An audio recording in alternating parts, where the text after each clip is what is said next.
Assalamualaikum warahmatullahi wabarakatuh. Perkenalkan, nama saya Merlina, NIM 190141602, kelas 4C, Prodi Pendidikan Guru Sekolah Dasar Universitas Muhammadiyah Bangka Belitung. Baiklah, di sini saya ingin memberikan pendapat saya mengenai wacana tugas ulangan akhir semester materi dan pembelajaran bahasa Indonesia yang diampu oleh Ibu Nurjana MPD. Baiklah, di sini saya akan membacakan wacananya terlebih dahulu. Perkembangan pendidikan saat ini tentunya dipengaruhi juga oleh perkembangan teknologi, sehingga dibutuhkan sikap kreatif, inovatif dari seorang pendidik dalam proses pembelajaran, sehingga dapat menghasilkan peserta didik menjadi generasi emas di tahun 2045 yang mampu bersaing menjawab tantangan perkembangan teknologi, sehingga pembelajaran cenderung tidak disukai peserta didik, apalagi di masa pandemi COVID-19 ini. Baiklah, dari wacana tersebut saya akan memberikan pendapat saya. Baiklah, pendapat saya mengenai wacana tersebut adalah perkembangan zaman era globalisasi saat ini berubah atau berjalan dengan sangat pesat atau cepat.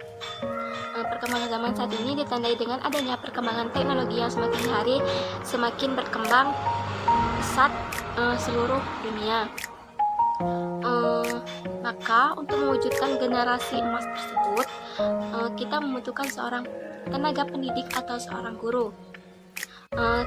Seorang guru harus mampu menguasai yang namanya teknologi, karena semakin hari teknologi akan semakin berkembang. Jadi guru atau tenaga pendidik memiliki peran penting dalam membangun generasi emas. Guru harus memikirkan dan memberikan bahan ajar atau materi ajar yang harus diberikan kepada peserta didik, yaitu yang harus kreatif, inovatif, agar menciptakan generasi emas yang berkualitas. Selanjutnya, sikap kreatif inovatif tidak hanya dilakukan oleh salah satu pihak saja, tidak hanya dilakukan oleh guru saja. Tentunya juga harus ada dorongan dari siswa tersebut. Guru dan siswa harus bekerja sama dengan membangun dan memberikan sikap kreatif dan inovatif tersebut dalam pembelajaran.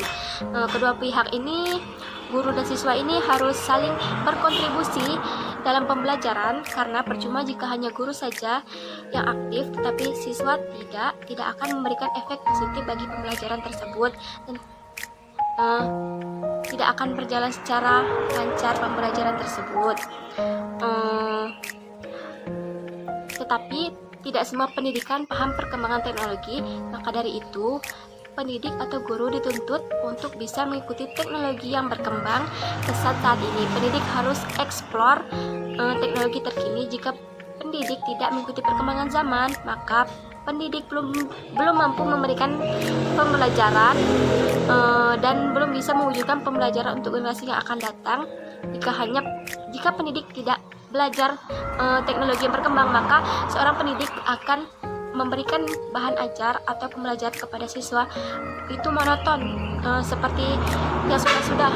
Tetapi jika guru mempelajari teknologi yang semakin pesat ini, maka pembelajaran yang diberikan kepada murid juga insya Allah akan semakin berkembang mengikuti teknologi tersebut. Untuk menghasilkan generasi emas yang berkarakter, yang berkualitas, tentu harus mengetahui apa tuntutan dunia dan apa yang dibutuhkan oleh masyarakat dan sekolah. Pada abad modern ini, perkembangan ilmu, teknologi, dan komunikasi bergerak sangat cepat dan pesat. Perkembangan ini menjadi kebutuhan bagi dunia untuk berkembang. Hal ini seiring dengan sikap masyarakat yang terbuka dan toleran, karena perkembangan ini berkaitan dengan kesehatan, kebudayaan, lingkungan, ekonomi, dan lainnya. Dengan adanya sikap ini, masyarakat dapat mengaplikasikan ilmu dalam kehidupan sehari-hari untuk memenuhi kebutuhan serta memberikan contoh untuk anaknya. Bagi para orang tua, memberikan contoh yang baik untuk anaknya di rumah. Perkembangan ilmu teknologi dan komunikasi saat ini selain dapat memberikan dampak positif, juga dapat memberikan dampak negatif yang dapat menimbulkan generasi yang keterbelakangan sebagai contoh. Yang pertama, dampak positifnya yaitu mudah mendapatkan informasi dari penjuru dunia, mudah untuk dalam pekerjaan, mudah dalam melakukan hal-hal lainnya jika teknologi itu berkembang. Tetapi yang menjadi acuannya yaitu menjadi pola pikir yang dipikirkan oleh masyarakat. Dampak negatifnya itu sangat banyak.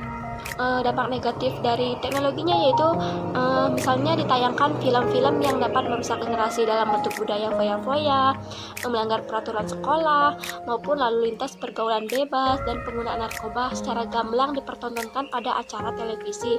Selain itu, internet akan tidak menguntungkan bagi generasi penerus apabila para anak-anak dan remaja menghabiskan waktu untuk bermain game. Dampak anak-anak yang sering bermain game di rumah yaitu bisa membiasakan perilaku antisosial kepada anak tersebut. Akibatnya anak tersebut tidak suka bergaul dengan tetangga, dengan masyarakat. Dia hanya monoton terhadap handphonenya, terhadap gamenya.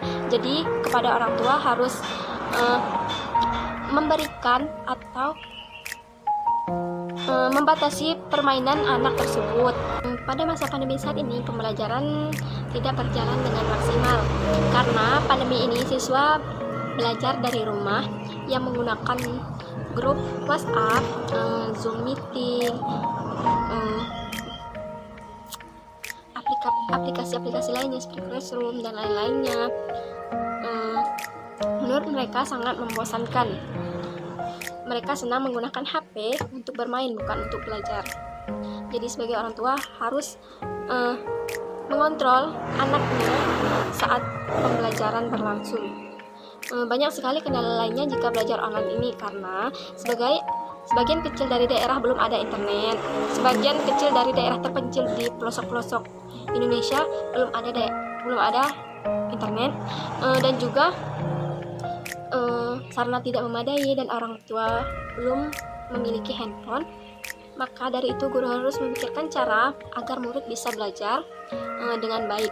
Guru harus memberikan materi pembelajaran yang menarik agar siswa dapat belajar dengan tidak bosan dan belajar siswa jadi menyenangkan. Misalnya guru bisa memberikan materi pembelajaran yang menarik seperti video pembelajaran, audio visual, ataupun PPT yang menarik bagi siswanya. Jadi guru ini bisa menarik perhatian para murid-muridnya jika pada saat pembelajaran online berlangsung. Solusi dari permasalahan ini yaitu memiliki guru yang profesional. Guru yang profesional akan meningkatkan hasil belajar siswa lebih baik daripada guru yang belum profesional.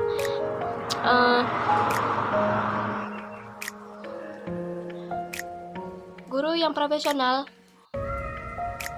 akan lebih daripada guru yang belum profesional. Guru profesional memiliki tugas yang lebih banyak daripada guru biasa, yaitu membuat pembelajaran bermutu, mengetahui teknologi yang berkembang saat ini, bisa memanfaatkan teknologi yang ada, pembelajaran bermanfaat untuk lulusan generasi emas, pembelajaran yang relevan dengan dunia kerja dan kompetensi.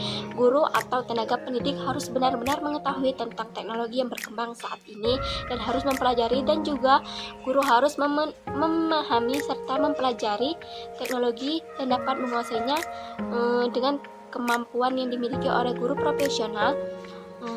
Maka peserta didik dapat mengecap pendidikan berkarakter sehingga dapat menjadi sumber daya manusia yang berkualitas, dapat mewujudkan pendidikan generasi emas di tahun 2045 yang akan datang. Baiklah, kesimpulannya mungkin di sini yang perlu yang diperlukan untuk pendidikan yaitu seorang guru yang profesional yang tahu tentang teknologi, yang mengikuti teknologi secara berkembang agar bisa mewujudkan pendidikan generasi emas di tahun 2045 yang akan datang. Baiklah, mungkin hanya itu pendapat dari saya. Kurang lebihnya saya mohon maaf. Pada Allah saya mohon ampun. Billahi taufiq wal hidayah. Wassalamualaikum warahmatullahi wabarakatuh.